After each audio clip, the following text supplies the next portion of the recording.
কাল তো 25শে ডিসেম্বর ছিল, কিন্তু কাল আর বাইরে কোথাও ঘুরতে যাইনি, যেহেতু সৌভিকের ডিউটি ছিল সেই জন্য। তো সন্ধ্যাবেলা বলেছিল ওর যখন ডিউটি শেষ হবে ওদিকটাতে যেতে, একটা জায়গার দিকে একটু ঘুরে আসবো বলে। তো আমি সেই মতো সন্ধ্যাবেলা 6টা সাড়ে 6টা করে বেরিয়ে গেছিলাম রেডি হয়ে।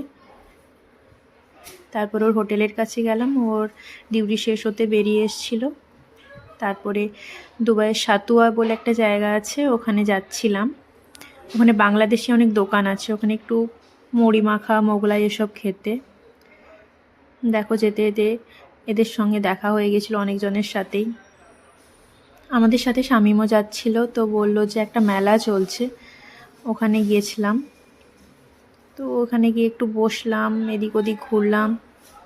আমাদের যেরকম মেলাতে দোকান হয় না, কানের দোকান, ব্যাগের দোকান, জামা কাপড়, সেরকমই সব রকমই ওরকমই ছিল।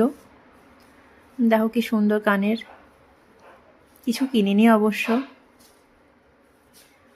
এদিক এদিক ঘুরলাম, এখানে ব্যাগ জামা কাপড় সবই রয়েছে। আবার দেখলাম এখানে জানো তো একটা দোকানে ফুচকা ছিল, এই দেখো কি সুন্দর। এরকম ফুচকা তো আমি বাড়িতেও বানিয়ে নিতে পারবো।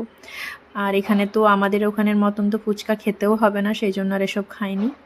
এরপরে গেছিলাম আমরা যেখানে খেতে যাব বললাম, এই দেখো একটা বাংলাদেশি রেস্টুরেন্টে। তো ওখানে গেলাম খেতে, মুড়ি মাখা মোগলাই নিয়েছিলাম, আর একটা চাট নিয়েছিলাম সাথে, আর খেয়েছিলাম চা। বেশ ভালোই খেলাম, সন্ধ্যাবেলায় এসব খেতেই তো বেশি ভালো লাগে। খেয়ে দিয়ে তারপর হাঁটতে হাঁটতেই বাড়ি আসছিলাম। আবার দেখো পুষিদের সাথে দেখা হয়ে গেল রাস্তাতে। এখানে রাস্তাতে তো সেরকম কোনো কুকুর তো থাকে না, শুধু বেড়ালই থাকে বিভিন্ন রকমের দেখতে। ডাকলে চলে আসে, বেশ সুন্দর কাছে চলে আসে ডাকলে।